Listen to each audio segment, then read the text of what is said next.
Hey, what's up, everybody? I'm here with my dear friend, business partner on some ventures now. The one and only Jon Barnato, brother. Pleasure to have you on. Thanks for having me. I've been looking forward to come on this show, and so I'm excited. I'm super excited. Yeah, absolutely, man. So, let's introduce you to the world. Tell you about yourself, where you're from, and what you do. Originally from Southern California, but moved up to Vacaville. My younger years, went to Cal. Originally started as a worked in the Capitol, working political campaigns and a lobbyist for a while with the restaurant industry, mortgage industry. But then I got my license, my real estate license, around 2008. Actually, most of you remember the market crashed. I got my license. I was super excited. Got into real estate. Did some flip syndication companies for a while during that time, and we flipped a lot of homes. Ran those through my real estate team, and now built a real estate team that we're top 5% here in Sacramento. We've been doing that now 15 years. Wow, a lot of time. In between that, was a coach for real estate agents for a while, productivity coach, and then I was also broker. I handle a lot of legal issues, and then we call it team leader. I ran a brokerage, and now I'm owner of a brokerage. We have about 300 agents in there. I also have my real estate team, and we're partners. Absolutely. We used to be we're on the team together for a while, and then also we invest together and have a couple other business ventures together. And so we're real estate. I'm a real estate investor, multiple business owner, mostly around real estate, and love leadership. Love changing people's lives, and that's what I really love about life. Absolutely, man. I'm fighting back tears right now just from where we started at. And what I talk to a lot of people about is sitting at the right table. And when you approached me the first time to join your team, I was like, nah, I'm good at this, man. I sold 15 homes my first year with a bleached mullet, and I had gained some weight and all that. I got to tell that story. So I don't know if you ever told it, but it was COVID.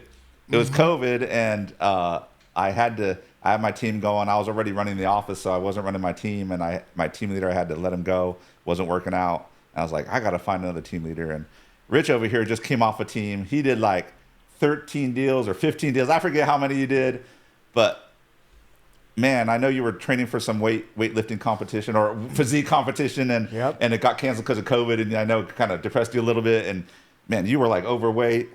I remember this. You had a mullet, and you bleached it blonde, and you were still selling 15 homes. And I was like, dude, I got to talk to this guy, because like, man, if you can sell 15 homes looking like that, like you got to do this. So we talked, and I remember, and I was just like, hey, I'm gonna want you to do, like, sure, I'll take your referrals, because and I said, yeah, just team, but I'm going to try to recruit you to the team. And I remember said, I just got off a team. I ain't doing this team thing's not for me. I'm not going to do the team. And then I don't know, what was it, like 2 months later, 4 months later? Yeah, I think it was a 90-day recruiting process. 90-day recruiting process. You're like, I kind of like this team thing. Let's go all in. And man, that was a friendship and a journey that changed my life. Changed mine too, man. Yeah, I'm and super grateful. for the better, and I'm super proud to call you one of my best friends. So. Absolutely, brother. I love you so much. I believe God is good, man. But I totally remember that conversation. Hey, Rich, you want to join my team? Nah, I'm good, man. I got this in the bag. And then through that gray area, working with Megan and you, I got tired of the gray area. Yeah. And what I talk to people a lot of times is about sitting at the right table. And I was sitting at my own table in a world I had no idea of. And what I needed was a mentor and a coach and a friend that trusted and valued me. And you didn't even know me other than production. Other than production, yeah. Other than and production, said, hey, man, I barely knew you, yeah. Yeah. And I recall you said, I didn't even know you were the team leader at the time we first talked. Right? I was just locked into my own space. I had left Bobby and Afton's team. It was like, and that's big. That's one of the biggest things in life. I remember I'm at Keller Williams Realty, and one of our founder, Gary Keller, iconic guy and brilliant guy. And I went to a training in Austin, and anyways, he was able to cleared his calendar. People were coming in there but he wanted to talk to us. There were about 20 team leaders in there, and we were talking, and he's always like, man, you want, what you want in life, your goals, success, anything you want in life, it always comes down to, habits, systems, models, and people. It's always those and leverage people. And we were able to talk, and he was talking about the history of killer wins, and I was able to ask him, I was like, hey man, I know you say, habits, models, systems, people, what's the key? What's really the key to moving things forward, really to be successful? I mean, high level success. And he says, I can point to everything in our experience of going from an individual brokerage to being the top brokerage in the United States and soon to be world. And he was like, it's people. He's like, I can tell you when I got the right person and I put them in my world, they built the models, they built the systems, they already had the habits, and it permeated the rest of the organization, right? And you're so right. I think it's about being at the right table, being with the right people. And if you're not getting the results you want, it's because you're not challenging enough, I believe. You're not surrounding yourself with the people that would challenge you. And then they don't even have to directly challenge you. They'll just challenge you by being who they are, right? Right. And showing up the way they show up is going to make you want to be better. And if you want that life, that's the number one thing I think can make a change. It's scary because especially if you have a lot of self-doubt or lack of confidence, but it's going to show you. And if you have a group that cares, that really cares, I think that's going to, and willing to pour into you, then that changes people's worlds, right? And if we can give back, if you can always give back, I think that's the biggest thing, right? So, 100%. For joy and happiness. We're talking not just success, but you want joy and happiness in this process. I think the number one thing you need to do is give back, right? And if you can take your experience and knowledge and give back, that's a beautiful, beautiful thing. I love it, man. I recognize this from sitting with you over the last 4.5, 5 years, right? What you've been able to, the doors you've opened for me, the doors you've opened for others in our brokerage, in our office, in your world, right? And I'm just curious, where does that come from in you? That's a great question, actually. I'm going to kind of get a roundabout answer to that, but I've always done, it's very big. We talk about having goals. If you want to be successful, have goals. You need a big why around that. You need your, a lot of people say my kids, my family, which they motivate me greatly to be successful. But where do I come back to this is, I finally realized on this journey that I have some talents, I have some gifts. I'm not trying to be arrogant about it, but I have some talents and gifts that make me successful in this world and have given me opportunity in this world to experience things. And the best thing I can do for people, for the world, for my family is be the best version of me that I can. And that's a journey. That's a lifelong journey. As you probably know, that's a lifelong journey you have to go down. And at the same time, if I'm walking that path, man, I have a bunch of people that I know in my circle that want to walk that same path. And I realized, actually, I attribute a lot to you, is like when we started a relationship, I was focused more on production. But then we realized it was more about personal growth, right? It was really about like, hey, how do you walk this path? How do you walk a different path? How do you have the habits? How do you have the mindset? How do you have the ethics, right? And those things to really have a successful life. And so I attribute a lot to you, Rich. You were and that's why I say you helped me grow greatly. You were the first person that I really, really poured into. I mean, we had some deep conversations, right? About, and it wasn't just like, how to do real estate and things like that. It was part of that, but it was intense. It was like how to make better decisions in life, personal life, to make sure you set up a successful business life, and how do we change bad habits. And I mean, I don't want to get personal, but like, oh, totally good. You were talking like there were times we had to talk like, I had to draw red lines in the sand saying, these kind of behaviors, these kind of tasks, these kind of behaviors and decisions can't be in my world. And you talk about having people in your world, like, if you're continually making bad decisions and beating yourself up about it, having someone in your world that says, hey, if you want to be in my world and you really desire that, and I can give you what you want. I remember you talked to me, you said, I want a leadership. I want that influence. I want that notoriety and success. And I said, I can open doors. I can teach you how to gain influence with others, right? And things like that. And because you wanted that, when I said, then I came back and say, hey, here's a red line. If you want this and you want to be in my world, then you have to toe these lines. And some people need that. Some people need someone in their life that says this is not acceptable, right? And if you want that success in life, that's not acceptable. And through that process, I realized, man, like even now you're doing this podcast. I'm like, think about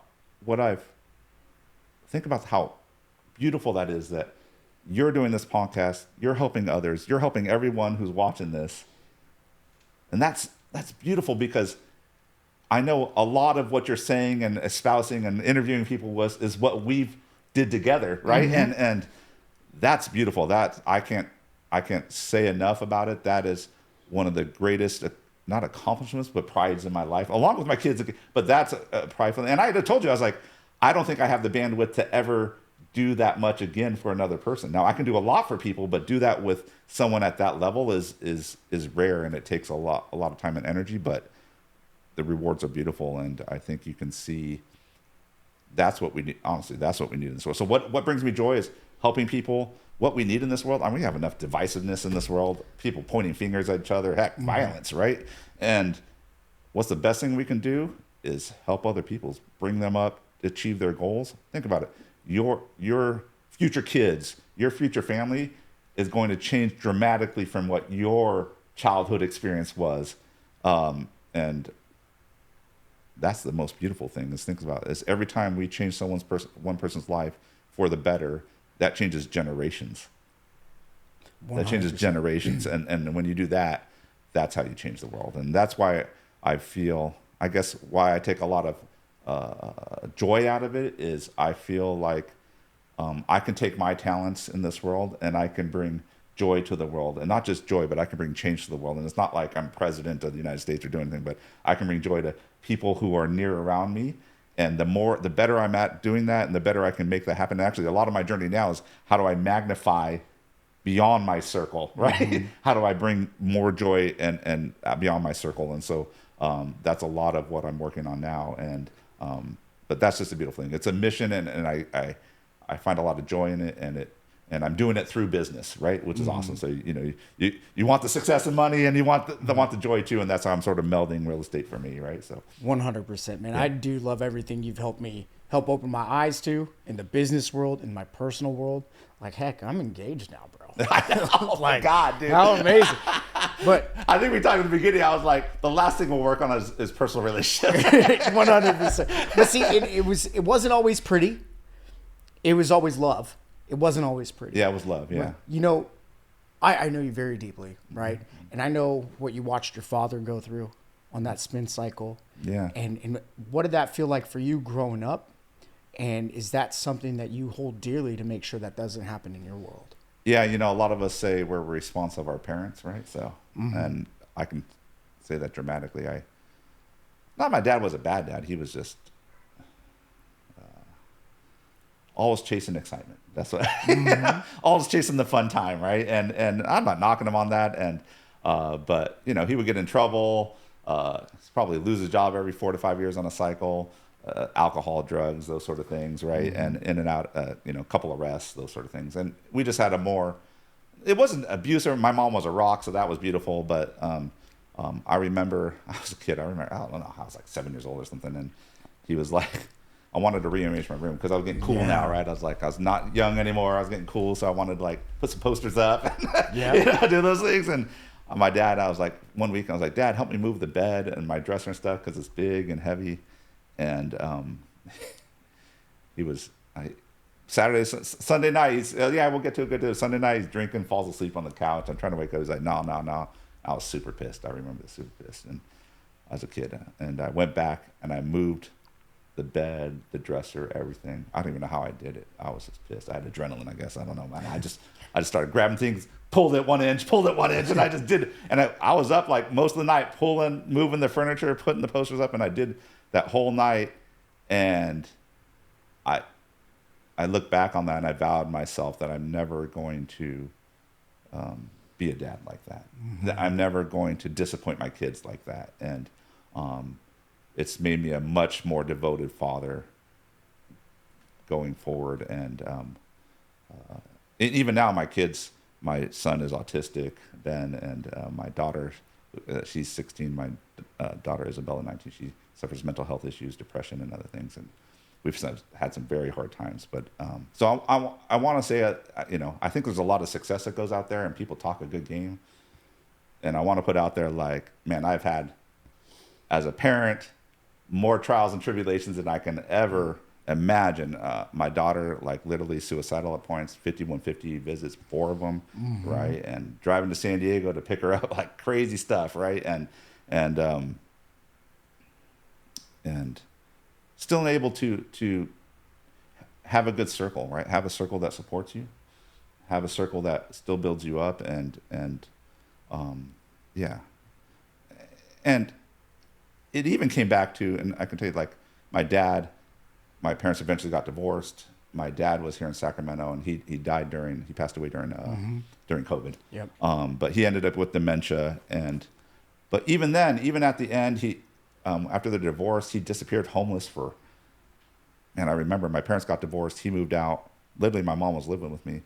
We had our first kid, Isabella, and he ended up evicted from his apartment and disappeared. I didn't see him for 4 or 5 years. Literally. And like, I remember 4.5 years, I think I was going to like a listing appointment. I had to drive downtown, and I'm driving by Caesar Chavez Park downtown, and literally in Sacramento. And I'm like, I think that's my dad sitting on a bench, right? And I stop and I go and I pull over, and it was my dad. And I just started talking to him.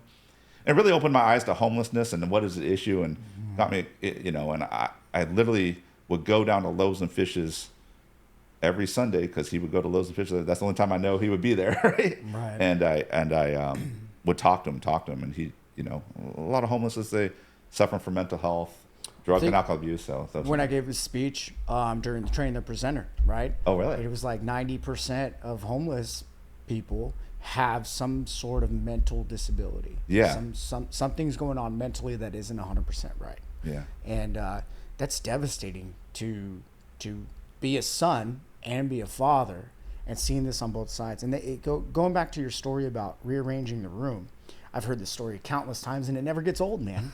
I can see you as a 7-year-old marking a wave point in the direction you're going to be as a man, as a father, as a husband, as a friend. And I can say, man, there's times where I've had to call on you, where I'm going through hard times, and this is all getting around the right circle, man. Yeah. That's what you need. The circle is when the times are tough, and you're at that seminal moment where you're thinking about going down a bender. Yeah. And having someone say, like, love you, not say, hey, bad, but like, hey, love you. And actually, I wrote this big old blog for our agents, but I was just talking with my daughter about speaking of that, like, my daughter is like, love people and don't love them.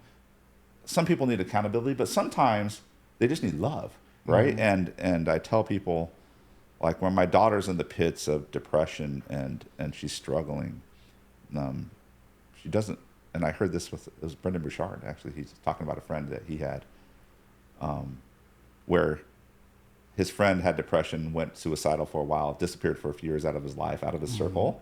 And then he finally came back like 4 years later, and Brendan's like, where you been? And he's like, I was mental health and depression and stuff, and I was suicidal, and I'm finally getting back. He's like, oh man, why'd you call me? I would have helped, right? And Brendan's like, I know you, Brendan, you're a coach. You would have said, hey, here's a hand, get up, we'll go somewhere. And he's like, man, I was at a point, I didn't want that. I didn't need someone to come to me and say, hey, here's a hand.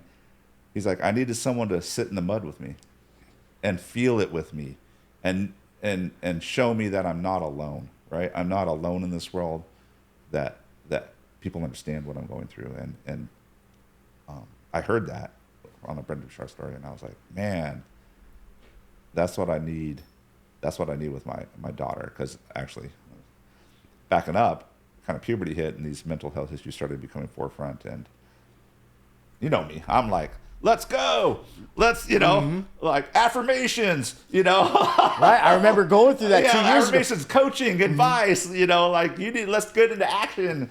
And man, it turned out poor. Like, she responded opposite. She went away from that, and it got to the point where my interaction with her was literally triggering anxiety and depression. Like, literally, if I walked in the room with her and started talking to her, she would get so nervous and anxious, it would set off a panic attack. And I was like, holy crap, like, I'm her dad. And mind you, this is going like 3-4 years. And we're at a bad point where my wife's trying to triage our relationship.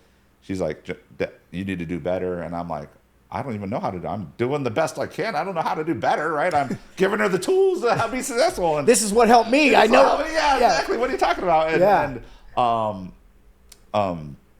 I was searching for answers because I always believe when something's going wrong, and I believe this is actually your number one superpower. I believe everyone has a superpower. I think your number one superpower is if something's going wrong in your life or business or whatever, that you always ask, what am I doing to get that result? It's not like, oh, the market's doing that, or someone harshed me, or someone yelled at me. You always ask, what am I doing to get that result? And I think that's what we drive at a high level, right? And I finally had to come to the conclusion because, it's easy to do in your business, but it's nothing when you're close in family to ask those tough questions. Your daughter. Yeah, your daughter, right? And I was like, oh, man. I was like, this is stupid. I need to be at a point as a parent where my daughter trusts me and listens to me, and I have influence. Not that I can control her, but that I have influence on her, because if I have influence, then I can help her get better, right? Mm-hmm. And I heard that Brendon Burchard stuff, and I was like, yeah, I gotta. And he called it sit in the mud, and I was like, I gotta sit in the mud with her. How do you do that, right? Yeah. And so I was like, how do I sit in the mud? And it means a lot of listening, no judgment, a lot of grace, compassion, and patience. And literally, I personally, as a parent, said, I'm not going to have very minimal expectations. I'm not going to say you're going to conquer the world. I'm going to say, let's get up in the morning. Let's take a shower. Let's eat your meals. Let's take your pills. Let's get through the day, right? That's the minimum. And I kind of went back to her, and she, she didn't believe me at first, but I just, every time she'd come at you with heart, because she's feeling anxiety and pressure and coming at you saying horrible things as a that you would take as a parent. And I just had to calm myself and say, this is just her trying to handle her stress and anxiety, and she doesn't know yet how to handle that. And I have to teach her that, but I can't teach her that unless I have influence. And so I stopped reacting to her stuff. I stopped giving her advice. I sat down with her and I said, this is going to change and you'll see it. Don't trust me. Watch it. And it took about 6 months, but now she'll talk to me when she's really bad. Honestly, she recently had what we call a psychotic episode, which is she was hallucinating things, and literally she was comfortable telling me this is, she was keeping it. I could tell she was really anxious. I go, hey, something's happening. What's wrong? And literally we're at the drive-thru at Starbucks, and I'm like, ordering and triaging this at the same time, and what's wrong, and she was able to tell me this, and it's like I just didn't want to say it because I didn't believe it. And I said, look, I believe everything you're saying is happening for you, and I want to be able to relieve that, help you with that. What do you want to do? And that's a lot of it. It's like, it's not saying I'm going to bring advice in. It's saying I'm here in the mud with you. I totally feel your pain. I feel your anxiety. I feel your stress, and it's not fun. And do we want to stay here, or do we want to do something? And most times they're going to say, yeah, I do want this to change. Okay, what do you want to do? Mm-hmm. And I'll support that. And it sounds really stupid, and this is really personal, but she was seeing ghosts, and it was this doll she had in her room that she purchased from, she likes antique dolls. And she purchased it, and it was like, she felt it was possessed because the story was it was cursed kind of doll. And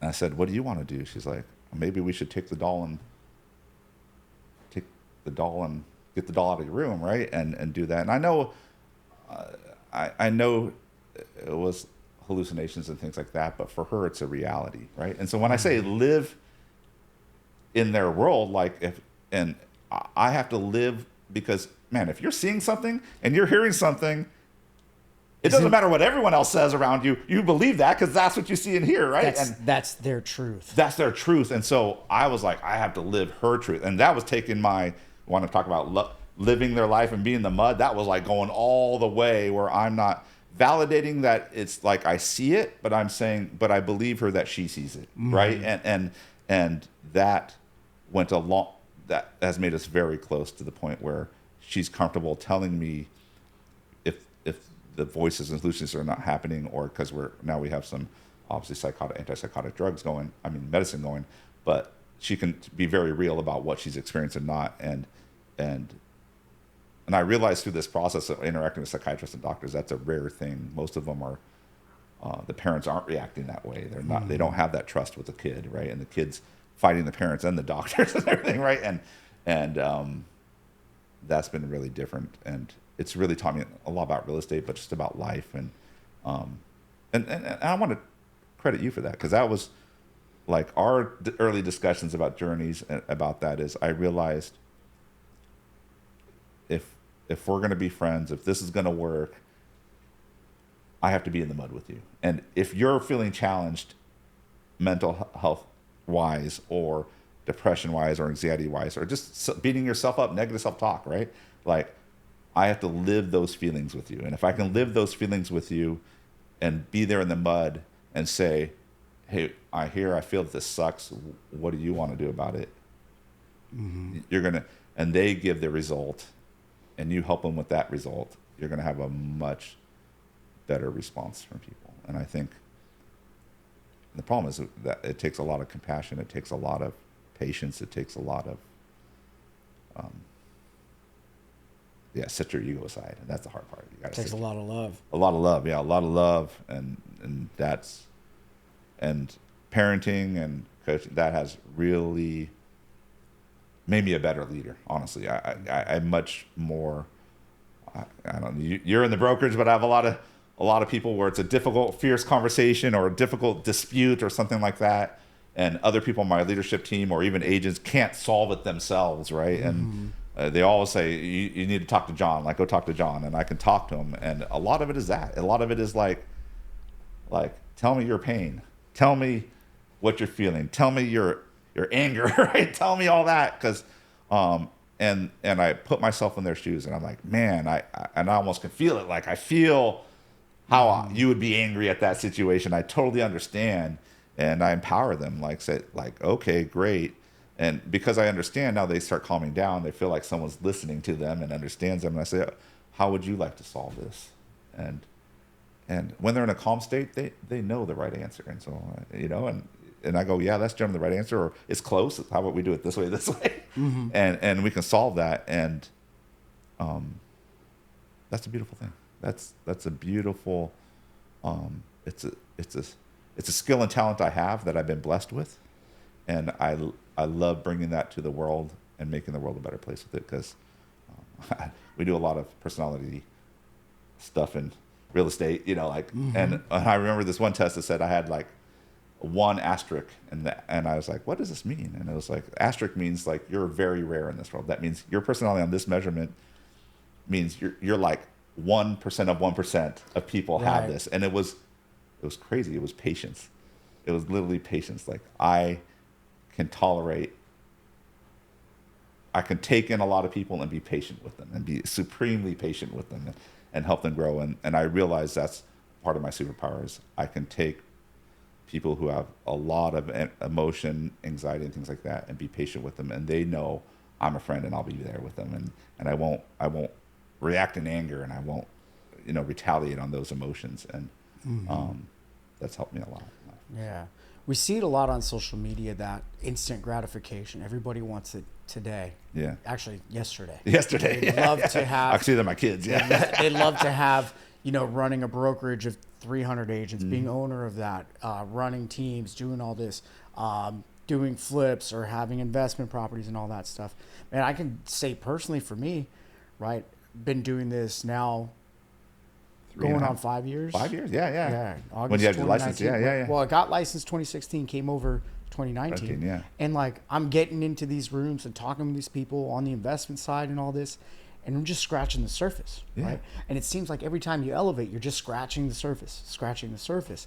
And there's actually, the end goal is actually the journey of going through that. And even relating back to your daughter, your wife. I love Rhiannon, man. I love her. We want to talk about her too in your relationship, because real quick though, everybody wants it now. And even the journey with myself, even the journey with you, it didn't happen overnight. You get involved in these rooms, involved with these people that actually care. And then you start walking step like a toddler. My aunt, or not my sister-in-law just sent me a video. Their youngest, Wyatt Morgan, he just started taking his first steps, right? Yeah. And you see him learning his motor skills, and he's getting 5-6 steps and tumbling, right? Getting 5-6 and tumbling. That's the same thing through life, when it comes to your daughter and growing through all this stuff. You only got to this point where you can understand her a little bit and live her reality through trials and tribulations and bumping your head. I'm and talking falling 3-4 years of like angst, anger, sadness. I mean, you want to talk about all the range of emotions? I mean, sit in an emergency room where your daughter's on a 5150, you got sent to a facility, right? And yeah, you got emotions, right? So right. You're questioning yourself as a parent, right? as that comes out in frustration. Like the frustration. She won't do this, so you get all the emotions. But I'm going to say that, like, Gary Keller has a great saying. Everyone overestimates what they can do in 1 year, but they underestimate what they can do in 5 years. And it takes time. You can go fast. Don't get me wrong. You can go fast. One of the books I love, one thing actually I want to recommend that. Success is sequential. You have to take one at a time. Now you can knock over those dominoes one at a time, but you have to go through this because there's certain things, emotional experiences you have to experience for you to get the right mindset to take advantage of the opportunities of the room you're in. Right. And harking it back to football, I like this. Like, hey, it's easy when you're a college quarterback and you're at Alabama and you got a pro line there in college, and you can sit back there with all the time in the world and dissect the defense, right? It's another thing when you get high drafted, you're on a bad team with a poor offensive line, and now you got to handle the pressure of 300-pound guys running at you that want to break you, right? Dude, and David Carr, dude. Exactly. And you see how it ruins psyches and it ruins things like that. And that's why I want to tell people, like, there's certain things you have to learn in this world, and you can practice throwing the ball all you want, man. You could have the golden arm and you can chuck it down the field and be accurate. But in the end, you got to experience the situation. You got to experience, if you're an agent, you got to experience having a listing appointment with a seller that's difficult, and they're challenging you on price and challenging you on commission, right? And calling out your ability, right? And 100%. You got to have, it's one thing to know listing price, but you got to have those experiences of flipping. You got to know when, heck, we just went through a flip and contractor went sideways on us, right? Yeah, and delayed us probably 4 weeks. And you got to just feel that, okay, yeah, next time we're not doing that, right? And exactly. And you got to just go through those experiences to really, really do that. Now, you can go fast, but you have to take those steps, get in those rooms. So the faster you can put yourself in those rooms, there is a point to action. The faster you can put yourself in those rooms, the faster that you can get into action and make more mistakes. That's why I tell people, is like, look, make mistakes. And if you have a mentor with you or something like that, your mistakes are not going to be that bad, because they're always going to be like, yeah, make that mistake, but it's not going to be horrible. And I know when we were starting out and you were learning high-level real estate and leadership, leading others into success and production, I mean, I could think of an agent we were coaching, and you gave him leads, and we probably lost $40,000, $50,000 with that agent losing those leads, right? And I know that pains you too, right? But like, yeah, that's real. Like, and I've had $100,000 mistakes, right? 100%. And I can tell you, when I look back at my life and say how I am, what habits do I have now to make me successful? A lot of those habits were born out of the biggest mistakes. The biggest mistakes. You know me, I'm meticulous on my money, meticulous on systems and models, because I know that leads to success through others. And man, I was not that way. I mean, I was a lot like you when I started. I was like, let's just go. We'll figure it out along the way, right? Let's just charge. And that gets you a place, but you're going to get to a place where you're big enough where your house of cards are going to fall apart, because you're not watching, you're not putting the systems, models, and habits. I skipped dominoes. Right. Hand up, man. Yeah. And so I had to bring it back, and I've learned in my life to watch those things. I've learned how success happens in business. And to your point, like, you need to go through those experiences. You need to fail. And you need to, because it's only those painful points where you're going to set aside your ego to really say, like, okay, I messed this up. It's on me. It's on me. Yeah. It's on me. And I'm going to own it, and I'm going to own it. And that's true. And not only that, when I say it's on me, like, my $100,000 mistake was in real estate, and it was, I got sideways on a flip, and I did bad with a contractor. I had to take that to my wife.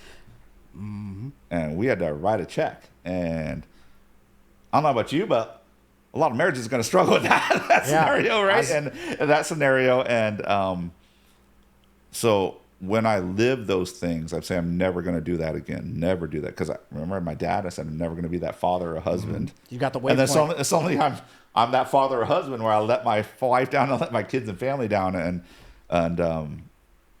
yeah, I owned that. And it took a little bit there. I was probably 6 months, a year, kind of wallowing in that for a while. Negative self-talk. And yeah, you know what changed? I got a coach. I said, I don't want to do this anymore. I got a coach. I said, I believe I need someone else helping me. I'm not seeing things correctly. And she got me on the right path, on a path of growth and a path of that you know, that there's other people in this world that have done what you want to do and left clues, and they're mostly in books and podcasts and things like that now. And you should watch those and you should listen to those because those matter. And that set me on a journey. And honestly, I was never planning to be a leader or own a business like this. I just wanted to be wealthy, right? I wanted success, and I was like, I just want to be wealthy.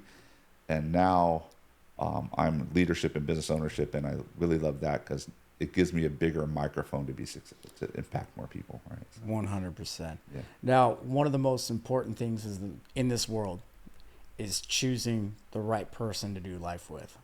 And we see this in our industry. I've seen it all over the place. All the time, yeah. That having the right partner at home is probably the most significant thing.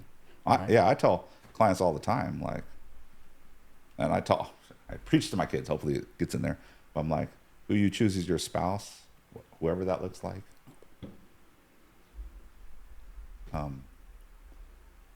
They need to make you a better person. And you need to make them a better person, right? And if that standard isn't being met, then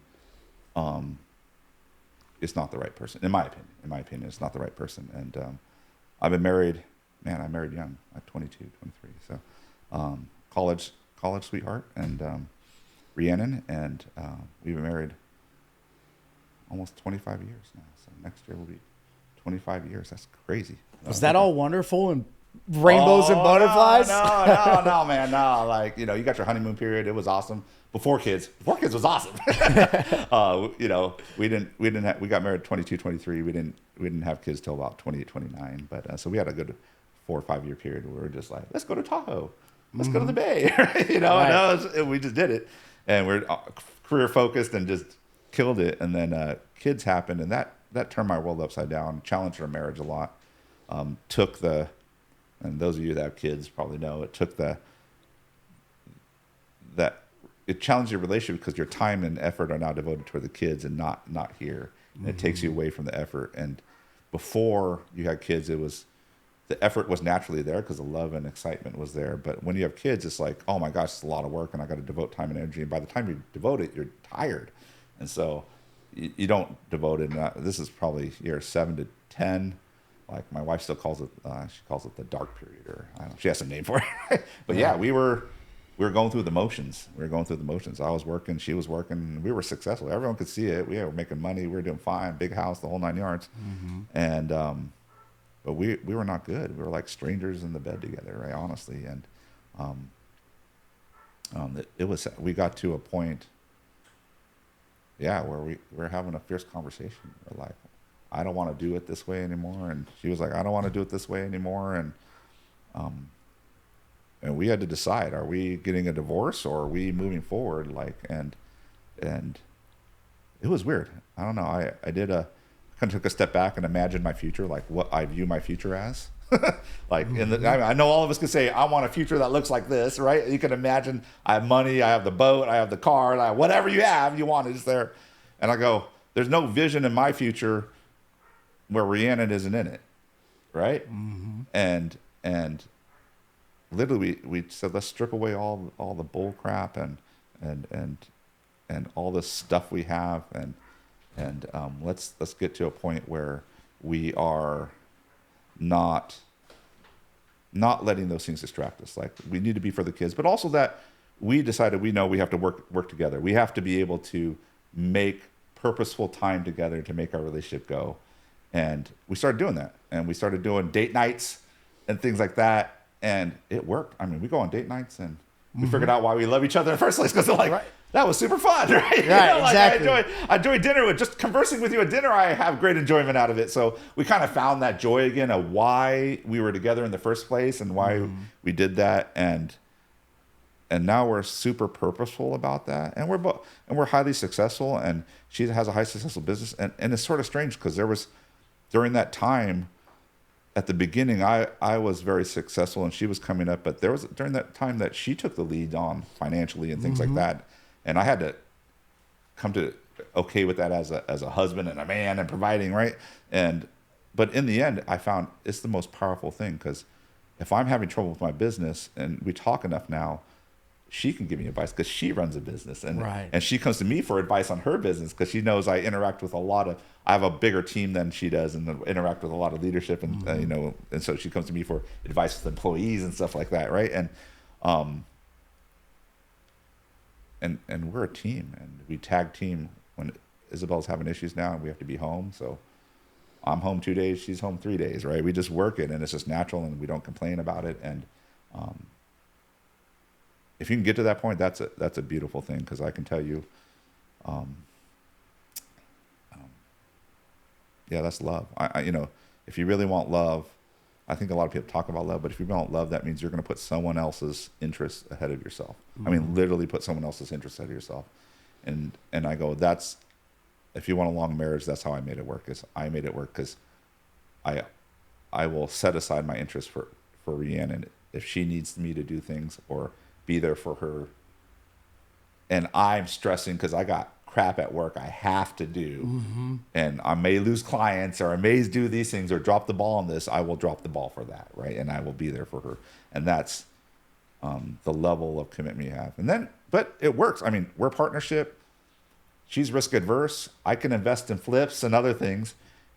And now she trusts me. It doesn't affect her enough because she knows I'm always have the best interest of her and the family in light. And so I can take some of our family money and invest it and put it at risk. Well, in her mind, it's risky, right? In my mind, I think, oh, that's not risky. We just flip homes. But in her mind, it's risky. And for her to trust me with that, it's just we have this synergy and beauty to it. And we got very clear. After that meeting, we talked about it, set a journey for us where we really talked about the end goal. And she viewed our life. Literally we had... I was reading the one thing, so I got these questions like, what in the life, where do you see us? Do you see us in a Winnebago driving across America? Or do you see us on a beach or in a forest? Or where do you see us in retirement? And I said, I see you with me. We're on a beach, we're on a house with a porch, and there's a beach out there, and that's what I see. And she's like, yeah, I'm not on Winnebago, I'm not on a forest, I'm on a beach. Okay, great. Okay, let's start there, right? Check box, check box. And literally we had discussions like, what are you doing in retirement? What am I doing in retirement? What I want to do? She wants to retire, focus on her kids and the grandkids. And I said, no, I like business. I want to continue to do that, important to people and do that. And I can do that even when my physical side has fallen, but my brain's good. I can still provide that leadership, right? And so I said, I want to do that. And so we talked about what money it's going to take, where we want to live physically. Like we actually vacation in locations now of possible destinations where we want to live, just to feel the community and feel the neighborhood. So we have that feeling of where we want to go, and we built it all the way back to what we have to do. And that's we had a big old house, and not that we couldn't pay for it, we were paying for it fine and everything, but we cut all our debt, eliminated everything but mortgage debt, and then we had a big old house, and we realized we couldn't cut more expenses because the house required so much for HVAC and air conditioning and all that stuff, right? It had a lot of cost. So we said, we have to downsize the house, get a more modern house. To do that, we downsized along with our kids. So not many people go backwards, right? They're all trying to get bigger. We went backwards to make our finances to grow faster, right? So sometimes we have to step back to go faster, and we did that. And we had a goal of being a millionaire within 3 years. We achieved that in about a year and a half, net worth $1 million, and it's been, and that was 7-8 years ago now, right? More, maybe closer to 10 now, and it's just been exponential after that because we got on the same page. We made the same decisions. We're about expenses, we're about income, and we're about making the right choices, right? So I love it, man. That's beautiful. That's beautiful. I'm blessed that And I attribute that to my dad. I figured out, and my mom. My mom is a great mom, and I figured out what I want in a woman in my life, and I didn't know it at the time, but that's what I was seeking. It was beautiful. So I love it, man. You've taught me so much along the ropes, and I hope so many people learn from this conversation today. It's amazing. Yeah, it's gonna be hard. Everything you have to achieve, I realize, is every time I move up a level or do this better with my, is checking my ego. And as you know, I have an ego. Oh yeah, same, bro.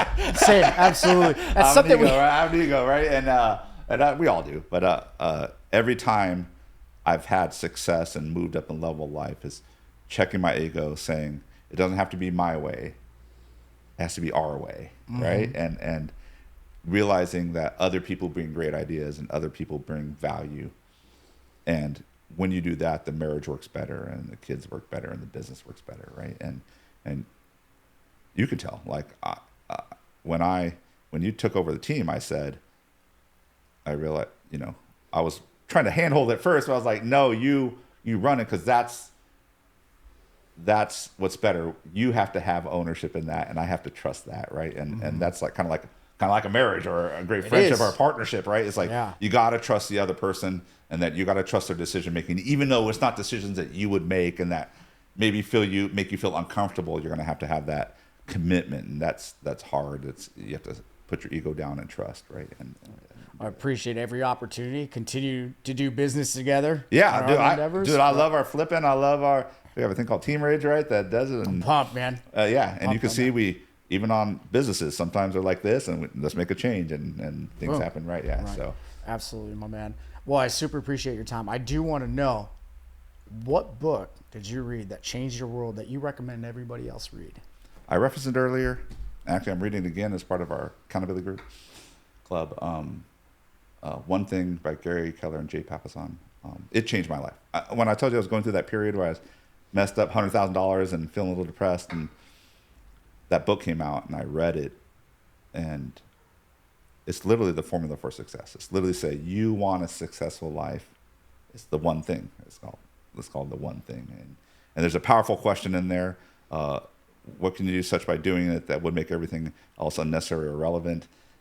And if you're stuck in life, stuck in your business, stuck anywhere, and you get away from all the distractions and the bull crap, and you sit down and say, you ask yourself that one question, trust me, your mind will come up with the right answer, and you just double down on that activity, right? You just whatever that action is, double down on it, and everything will change, right? And as I've gone through life and business especially, and I've come across roadblocks and ceilings and things like that,